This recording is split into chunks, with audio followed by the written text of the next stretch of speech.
Rev it up and welcome to Cars Yeah, show number 2422. Today we're going to be talking with a gentleman who's in charge of, well, an iconic legend, a publication that all of us automotive enthusiasts know about, called Hemmings. Be prepared to be inspired. This is Cars Yeah, where you'll enjoy interviews with inspiring automotive enthusiasts. Mark Green is here to provide you with a fuel injection of automotive inspiration. So get in, sit down, buckle up, and get ready for a wild ride here on Cars Yeah.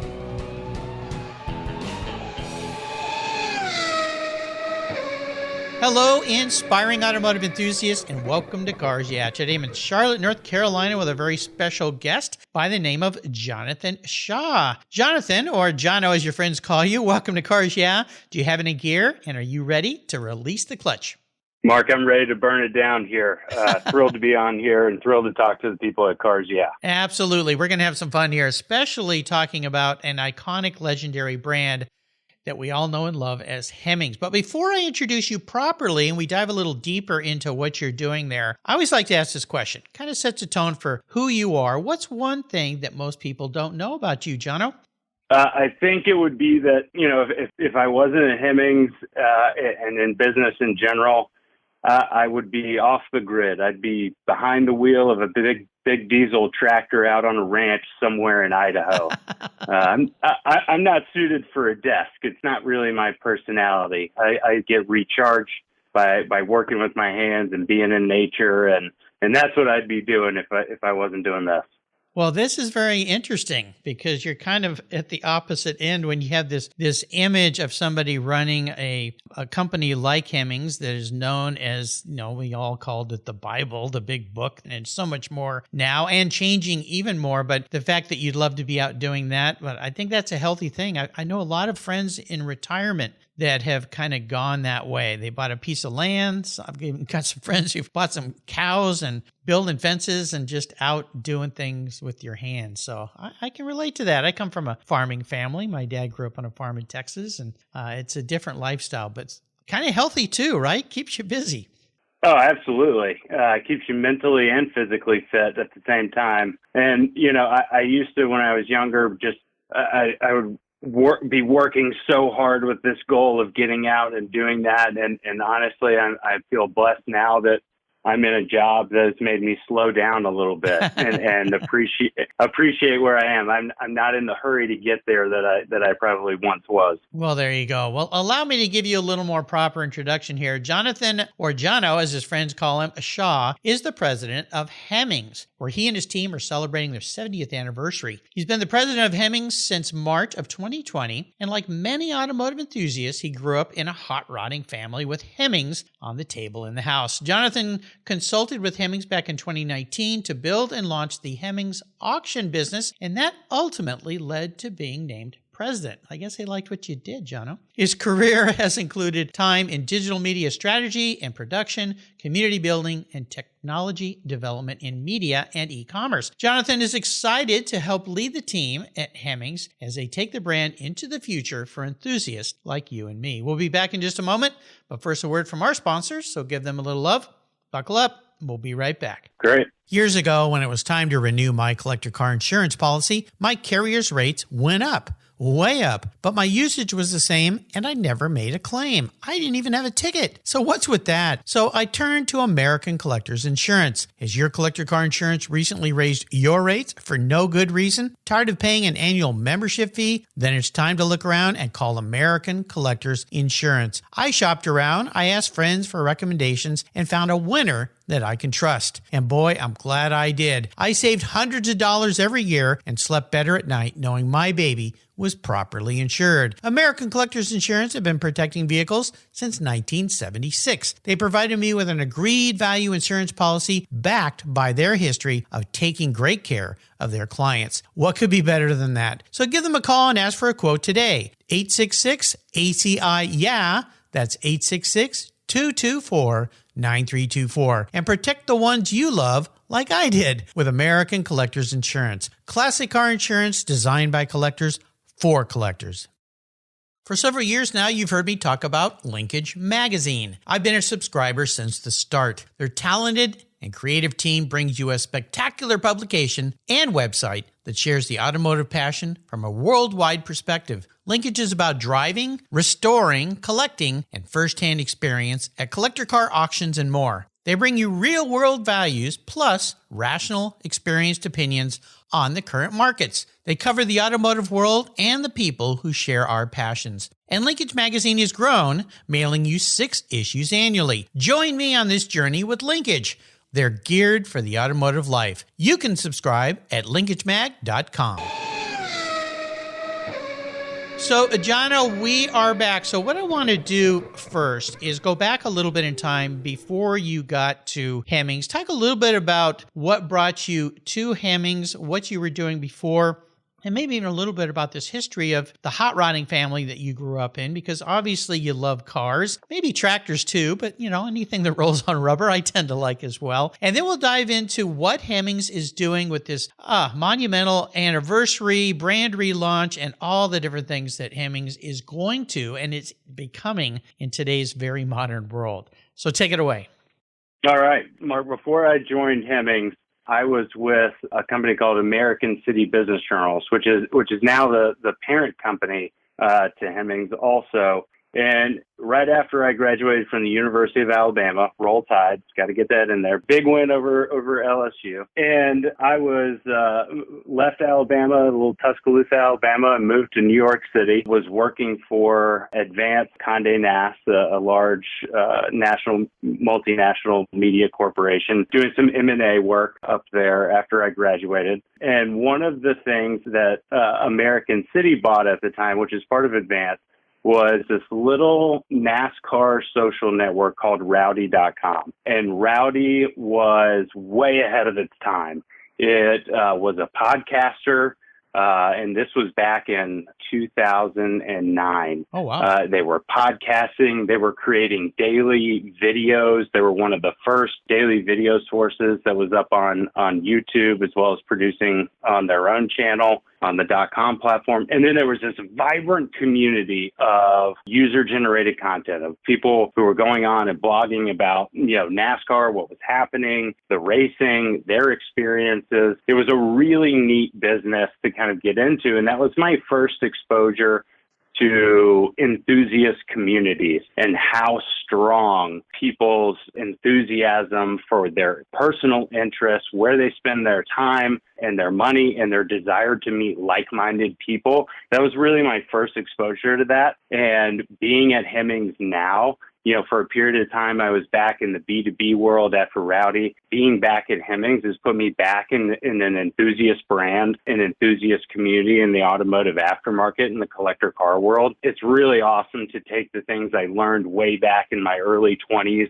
applying them again right now later in my career. Very cool. I love it. Well, and you also said you grew up in a bit of a hot rodding family. Was that your dad, your mom, uncles, grandparents?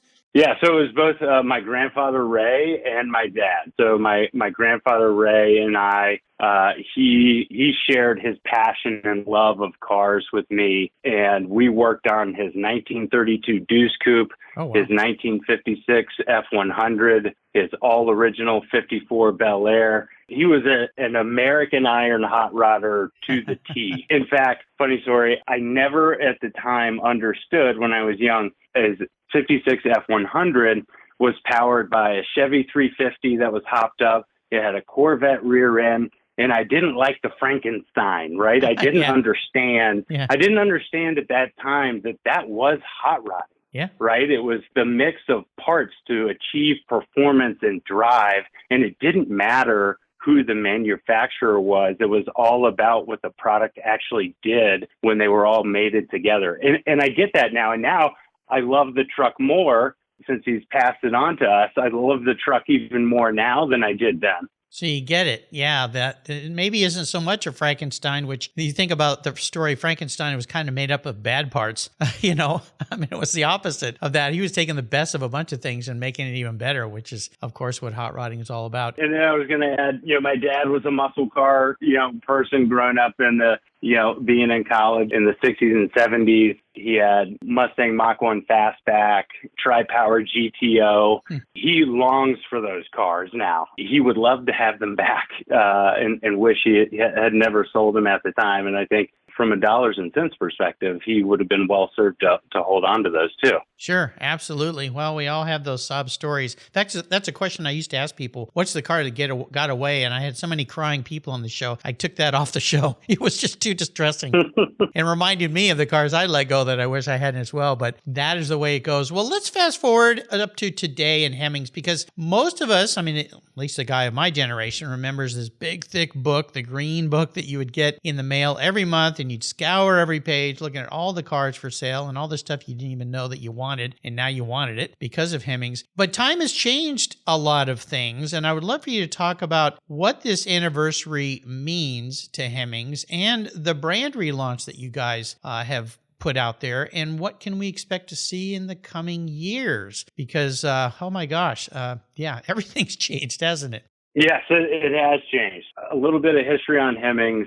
Back in 1954 in Quincy, Illinois, Ernest Hemmings produced a 4-page pamphlet on the thinnest paper you've ever seen at the time. Think of the old Yellow Pages book, and mailed it to 100 of his friends who were buying and selling Model A and Model T parts. He saw this need to create a collective space for this community of enthusiasts to join together and be able to help each other in their pursuit of the collector car world and be successful in it. And really, to this day, 70 years later from that original pamphlet, here we are at Hemmings with the same goal. Our mission is to uplift and grow the collector car community, both from the B2B side and the businesses and the service providers we work with in this world, but most certainly the community itself, the customer, the hobbyists, the people who are in the driver's seat every day and spending their time and resources here. We want to uplift and grow that group. And we take the same big tent approach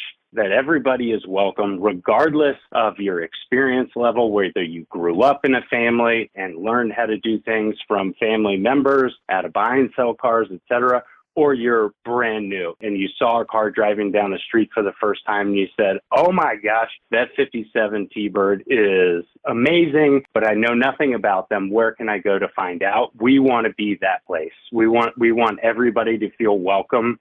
It can be a daunting experience trying to get into this world in the collector car community, and we want to dispel the myths. We want to eliminate all of the reasons you wouldn't come in and have fun here, because it's really about being a hobby industry. It's all about, people smiling and enjoying themselves and finding a place to spend their free time. Oh, absolutely. So when you think of old school Hemmings, is that big, thick book that would come in the mail. And of course, things have changed. The automotive world has changed, and mostly the digital world has radically changed. And we've seen it put some print publications basically out of business because people, I don't know, there's maybe a variety of reasons why. But for Hemmings, you guys have evolved and rolled into what is new and what's happening, including a brand relaunch, which probably in some ways raised some eyebrows. In other ways, people went, yeah, okay, you're still going to be around. What does that brand relaunch look like, and what does that mean to you guys?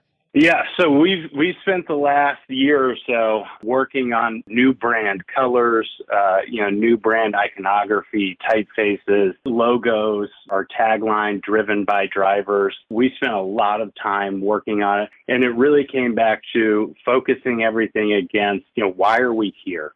Who are we here to serve?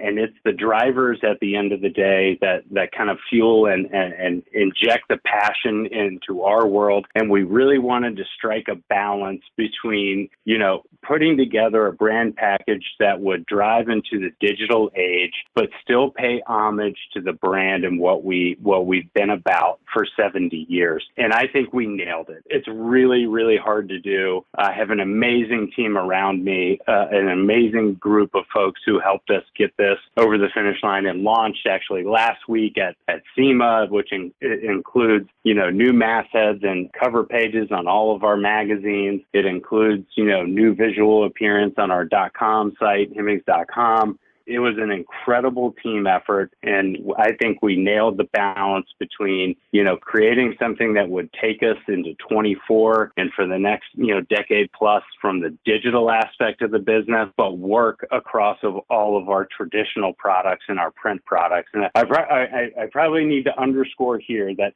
even though the landscape has changed, Hemmings is not ceasing the traditional product set. We still print the big book, Hemmings Motor News. We're going to print that until the printing presses aren't in existence themselves. There you go. We've got our Hemmings Classic Car magazine and Hemmings Muscle Machines magazines, which are still doing great as well. So print is going to remain a key part of our business. We've been very fortunate to find the right economic balance in those books that allows us to continue to serve that product. But as you mentioned, the world's changed and how people consume media, find information has changed. And, it's no longer, they call it the push or pull method. It's no longer that everyone, some people are, a lot of them are going to a newsstand and pulling your title off the shelf. Now it's, you've got to push yourself into their news feed. You got to push yourself into their social, into their inbox, into their feed on YouTube, wherever people are consuming collector car media, we want to be there and be available and be a resource for them. And that's what we're focusing on right now to lead us into the future. There's the media side of our business, and then there's the marketplace side of our business. In the media side, we're focused on being a guide and a resource. We call it edutainment, if you will. I love it. We want to educate everybody and entertain them at the same time.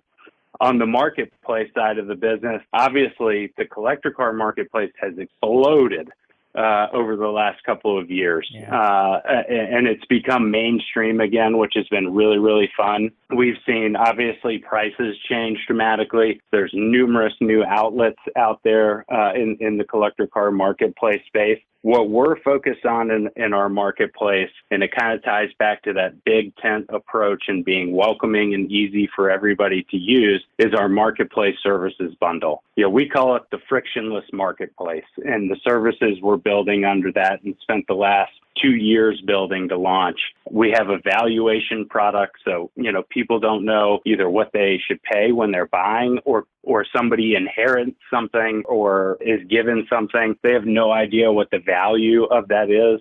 We have a personalized valuation service that will go through with our tenured researchers. They look at the car, pictures of the car, the description you give them. They pull real market comps, and you get this really nice PDF form sent back to you with the current market value of your car. We integrated a shipping product into the marketplace. We've introduced an insurance marketplace with 4 major carriers throughout, the collector car insurance world directly into the marketplace. And this was born out of when I first got in the business in 2019, was sitting with our customer service group and just listening for a couple of months of all the things that people called in about. How do I do this? Do you have a recommendation of someone who does this? And learning, okay, what are all the barriers to entry and exit for somebody in the collector car world to buying and selling? And how can we produce services through a trusted brand like Hemmings to eliminate those barriers? And I'm really thrilled about the marketplace services bundle and the frictionless marketplace that we've developed. And we have 2 more major products to come out at the end of the year this year that are really going to kind of wrap all of this together for us. Wow. Well, when I look at your new site, it's spectacular. I love it. And it takes you back to what Hemmings originally was, but it's like a one-stop shop. There's so much there. And for you listeners out there that perhaps maybe like me that always thought of Hemmings as just this one big book, go check out the website. It's easy, hemmings.com. And I think you're going to be there a while, because as you go through your top line bar here, buy, sell, resources, and then the drop downs, it just keeps going and going. Entertainment, magazines. You guys even have a podcast, all sorts of things. And most importantly, the community of what's going on in places and around places. It's really fantastic. It's like a giant puzzle that you put all the pieces together for us which cannot have been a difficult task for you and your teams. Can you give us any little hints to what these new and upcoming offers are going to be? Because we're almost at the end of the year. You have a chance for a scoop here. Let's see. Well, I would say just think of the pain points. If we already have valuation, if we have shipping, if we have insurance, what are the pain points if you're buying or selling a car peer to peer? What are other service providers in other areas of automotive, offering from that space? And you mentioned going online, to Hemmings.com. I would also say download the Hemmings app, Hemmings Marketplace app. It is the absolute easiest way. We launched that last March. It's got over 30,000 users on it right now. Users spend an average of about 7.5 minutes on the app every time they open it. So they clearly are loving what they're doing on there. And there's over 30,000 cars for sale from, $14 million Delahaye's that were owned by the King of Morocco to a couple $100 project cars. We've got something for everybody and a really easy way to research them. Well, it's cool. And as my kids love to call me, the old boomer, those of us who are getting more and more into these apps and how they work, and I played around with your app, it's very easy to use. So I'd encourage you listeners to give it a shot, give it a look. And if you're afraid of any of this new technology, just click buttons. You can't break anything. It works. It's easy to use. Jono, I'd love to ask you about who perhaps has been what I call a driving inspiration in your life, somebody that's been very influential, maybe a key mentor, and what that meant to you. Sure, absolutely. I have been blessed and am extremely fortunate to have an amazing dad. My father in business was an entrepreneur. He built a successful business and then eventually made that really difficult transition from being a founder to being a business builder and scaling his business. And eventually, after selling that business, really focusing in on being a leader within that business, and is still there today. His compassion, empathy, and admiration for the employees in his business is a guide for me and how I approach leadership in my attempt to be a servant leader for the employees at Hemmings. The other thing that he was really and still is great at is being an entrepreneur and now an intrapreneur. You don't have to be out on your own to build or create, an amazing business. You can be a strategic leader within an established business. And that's what I think I'm doing right now. I'm bringing, an entrepreneur's mindset, being an entrepreneur at Hemmings. And that's what I think is making us successful in the relaunch and redevelopment of this 70-year-old brand right now. Wonderful. That's not a term you hear very often, intrapreneur. And I think it's great. It's a really important concept, an aspect of leading a team and making things a success. And no doubt this transition of an iconic brand was challenging. And I wonder if you could maybe talk about one big challenge that you guys faced that looking back was painful, but you're glad you went through it because it taught you a really valuable lesson. Sure. I would say last year we had an inflection point for us where we were getting ready to throw an event in New Orleans. And all of the effort that we had put towards the event was not yielding what we wanted to see. The registrations weren't where we wanted it. We went out on a limb. We were trying to do an event in the off-roading 4x4 space. Which is not kind of what people think about with Hemmings. We're not really synonymous with that yet. And ultimately, based on where we were, the most important thing outside, the most valuable part of Hemmings outside of our employees is the brand. And I had to make an extremely difficult decision at the time and essentially admit defeat. And we decided to postpone the event and not hold it. Wow. And that hurt. It felt like a personal failure on my part.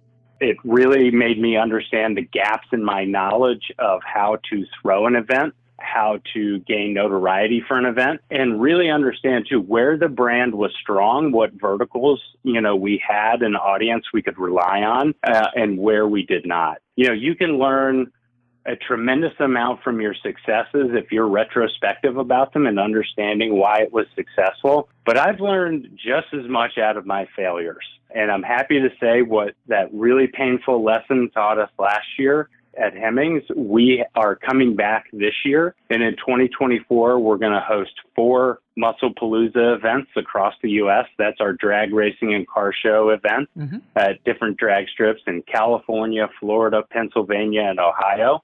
And then we're going to throw our 2-day 70th anniversary event as well. So, we took those learnings, understood, where we went wrong. It was a really tough pill to swallow for me. And I know my employees were really beat down about it as well. But we went back, looked, dissected the game film, if you will, of where we went wrong, and feel like we're going to come out this year swinging on the event side of the business.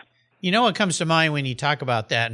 Boy, that was a brave decision. Yeah, I've been in a similar situation. Is that great photo of somebody digging a hole and not knowing when to stop and get out and perhaps reevaluate and start another hole before they get so deep that they can't get themselves out of the hole. And that's a hard thing to do. So I can't imagine the introspective thoughts and conversations that went on with you and your team of when you finally have to pull that cord and go, okay, we're going to do something different. We're going to change things, come back differently. So, and it was going to be a bad experience for the people who were paying money to go there. And we didn't want them to feel like we had led them astray. It was going to be a potentially, negative look on the brand. And we weren't where we thought we were in that world, in the event world. And, I'm thrilled this year to bounce back and come out with some really great events for everybody. And I think they're going to be very successful, and I'm excited to be hosting Hemmings events again.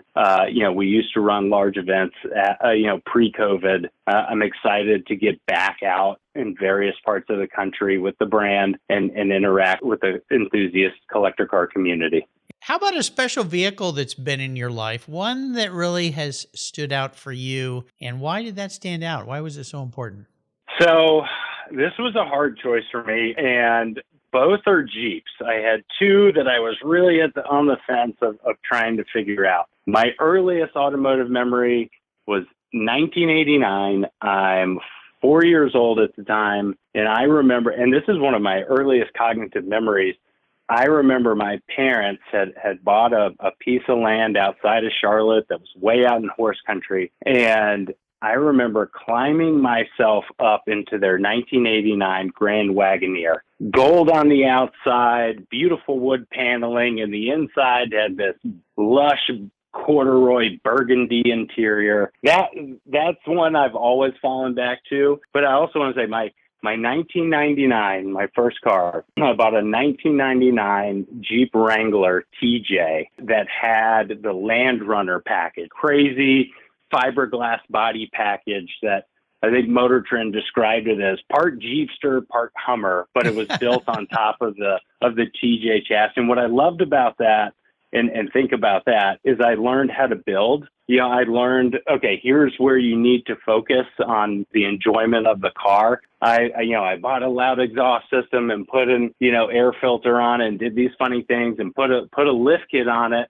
And I should have re-geared it, right? I should have focused on the running gear and done the things that people wouldn't see or hear to make it a better driving experience. So I kind of think back on that and really learned a lot about the automotive parts aftermarket, and just, oh my gosh, coming off of SEMA and thinking about my experience back then, the automotive parts aftermarket is massive. Oh, it's so incredible. Many companies making so many parts. It's a really special place.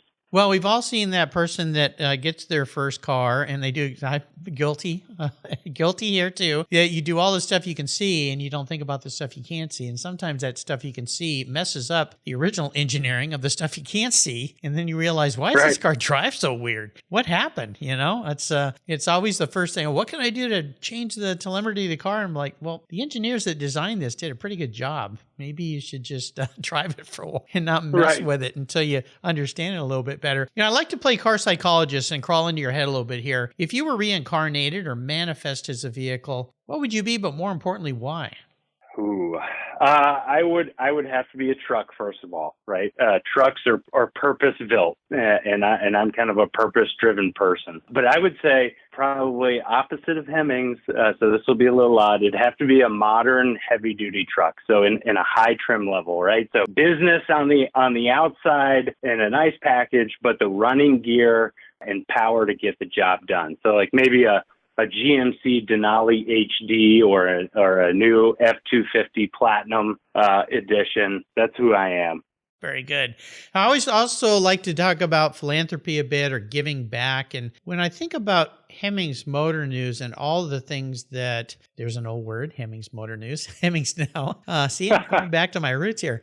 All the things that Hemmings has done over the years for us automotive enthusiasts. And mainly in my mind, it's provided a link to resources. You mentioned this earlier, but that's how I view what you guys are, the legend that Hemmings is. Is that how you folks at Hemmings view yourselves as someone who gives back to the hobby? You know, in our mission to uplift and grow the collector car community, we see that, kind of in two different functions. One is certainly, yes, the people that underpin, this community, but two, from our B2B business, it's how do we create a platform in which those businesses can be successful through Hemmings' ability to generate large amounts of audience, both in our print products and online, and help people find those services. It's also why we, in our new marketplace services, we've made several of those underpinned with numerous marketplace providers. In our shipping product, there's numerous carriers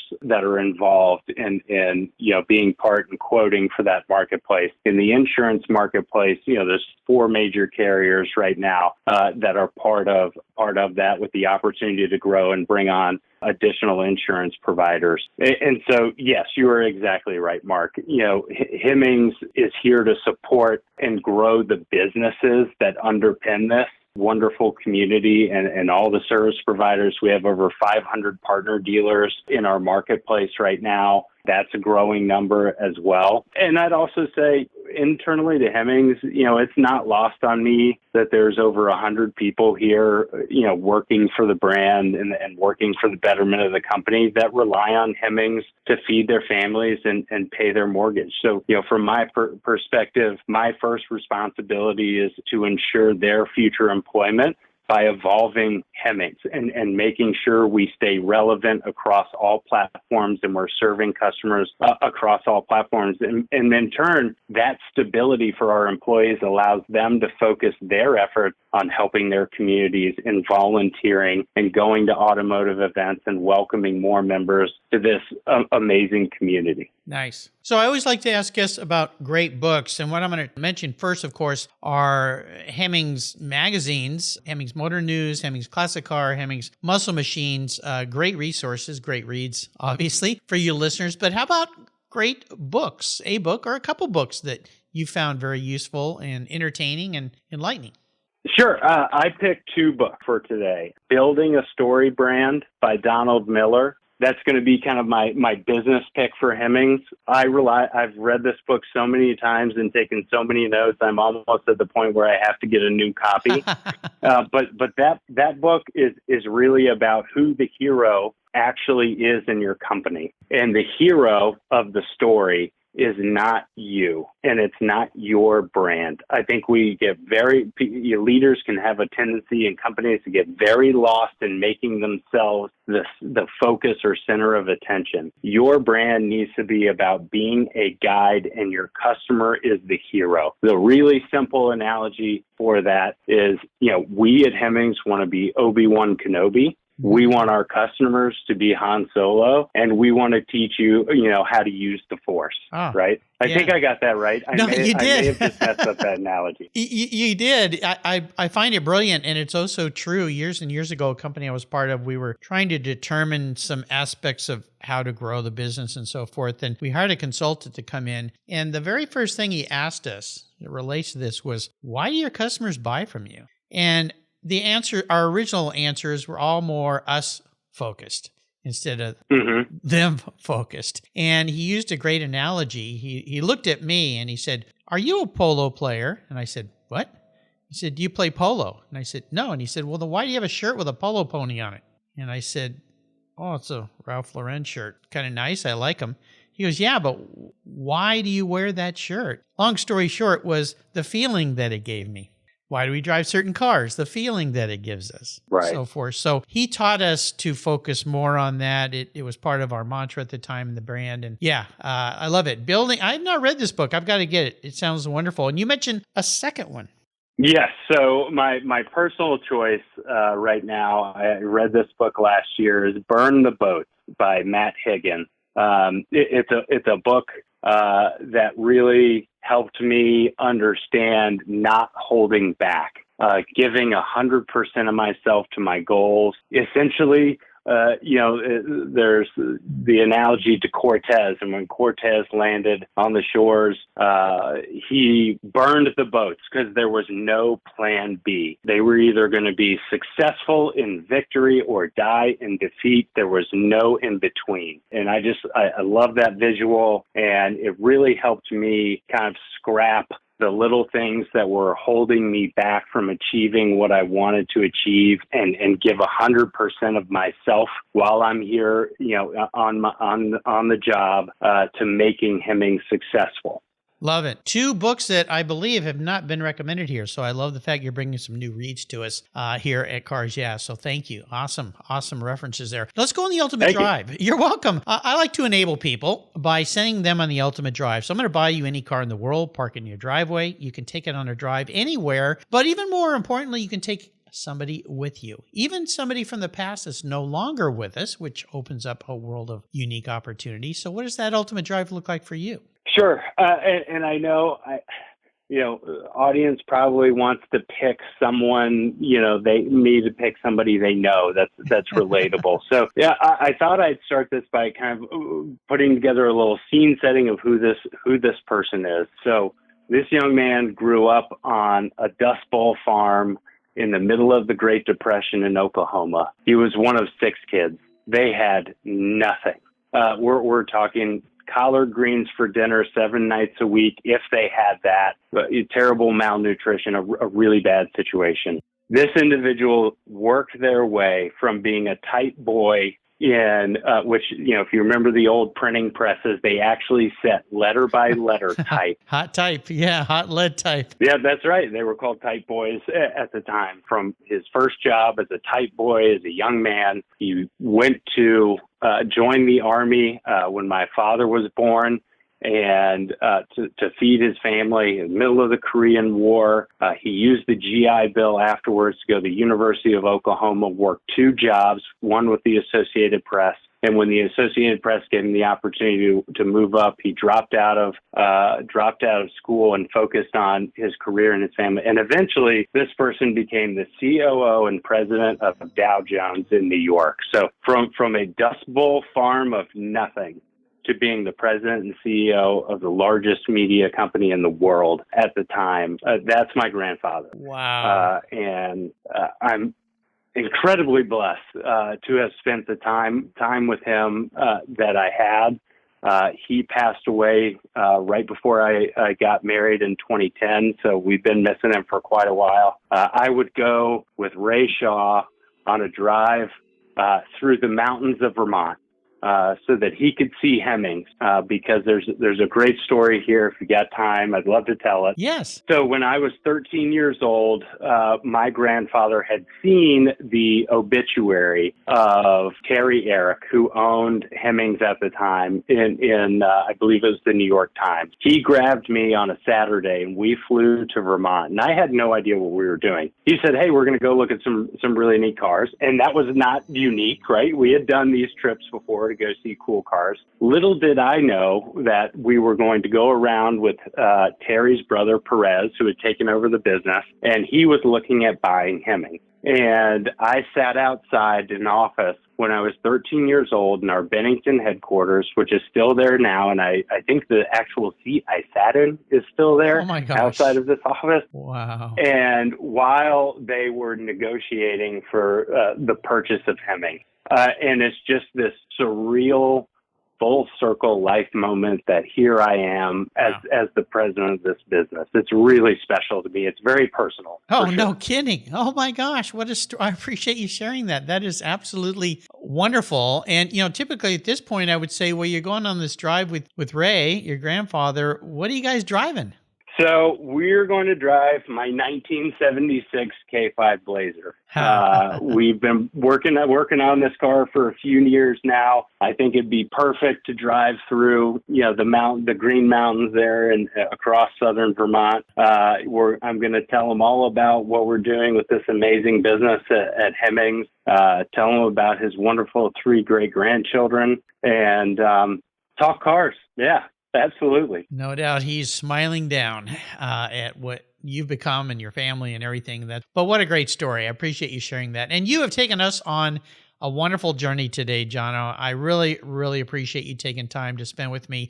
Before I let you go, could you share some parting words of inspiration or wisdom? I would say that, it's a tendency of a lot of us in business to get completely wrapped up in business and to not be able to divide business, from your personal life. Life is so much more than your job title, the material goods or money. You got to focus on building great relationships with people because at the end of the day, everything else can go away, but those relationships with great people can remain. And from the business aspect, I would say get comfortable with adversity. This is something I read in a book from David Goggins, have heard it from Joe Rogan on his podcast as well. When you come up against a difficult situation that tests your character, say good. Flip your mindset and say good. I want this challenge. I want to see who I am. I want to see how tough I can be. You just have to say good. That would be my parting advice. I just watched that segment again about saying good, and so true. Yeah. So when you find yourself in a tough situation, stop and say good. Now we got something to work on. So there you go. So the best way for people to learn more about Hemmings is obviously Hemmings.com. Am I right? That's right. Yep. Go to Hemmings.com. Come and see us at one of our events this year. Download the Marketplace app. And, true to the digital transformation, our YouTube channel was launched last year.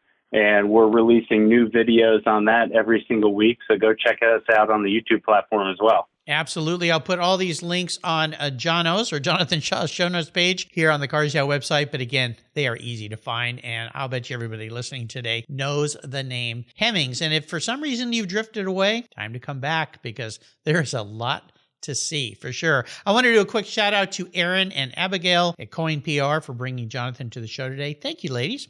Awesome. Really appreciate you. Jono, thanks for being so generous today with your time, your expertise, and sharing some wonderful experiences with us. Until you and I talk again, I usually say I'll see you down the road, but I'll see you at a Hemmings event. How does that sound?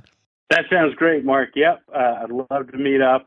Thank you so much to the Cars Yeah listeners. Mark is the hardest working man in podcasting 4 times a week. I don't know how you do it. Thrilled to be on here with you. And thank you so much for allowing me to share a little bit about myself and more importantly than me, share about Hemmings. Well, you're very welcome. And as I said, I throttled back. I used to do 5 shows a week until this year. I decided to throttle back to 4, and my son said, gee, Dad, all you did was lift into a corner and then press harder. But I have fun talking to people, and people like you, I really appreciate your time. Thank you so much. Thank you.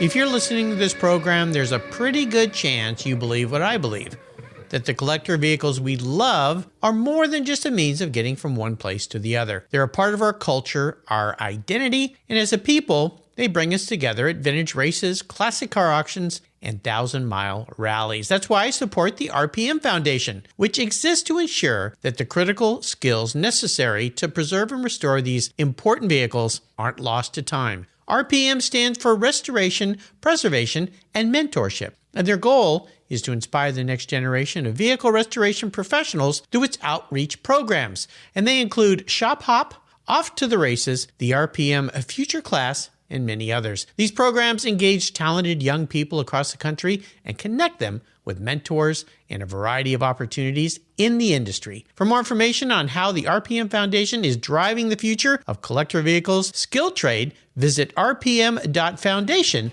today. Thank you so much for joining us on today's ride here at Cars Yeah.